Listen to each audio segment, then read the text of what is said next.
أما بعد قال النبي صلى الله عليه وسلم لكل شيء علم وعلم الإيمان الصلاة.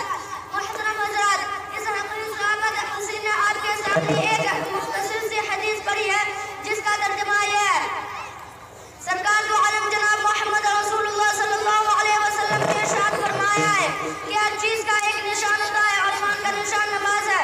حضرات، دنیا میں بات کے لوگ ہر قسم کی پارٹیاں ہیں. کسی پارٹی کا نام کانگریس ہے تو کسی کا نام جن سنگھ ہے تو کسی کا سوشلسٹ، مگر ان کی الگ الگ نشانیاں ہیں. آپ انہی نشانیوں کو دیکھ کر معلوم کر لیتے ہیں کہ فلاں کہاں کا رہنے والا ہے یا فلاں کس پارٹی سے تعلق رکھتا ہے.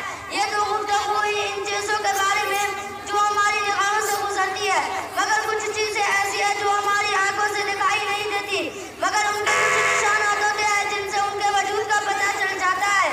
مثال کے طور پر ہوا دکھائی نہیں دیتی، مگر جب پتیاں ہلتی ہیں تو پتہ چل جاتا ہے کہ ہوا چل رہی ہے. اسی طرح کفر، نفاق، فسق، ایمان جیسی چیزیں ہماری ظاہری آنکھوں سے نظر نہیں آتے، مگر کچھ علامتیں ایسی ہیں جن سے ہم پہچان جاتے ہیں کہ کون مخلص ہے اور کون منافق، کون مومن اور کون فاسق. اس حدیث میں ایماندار کی یہ نشانی بتائی گئی ہے کہ وہ نماز پڑھتا اور روزہ ہے.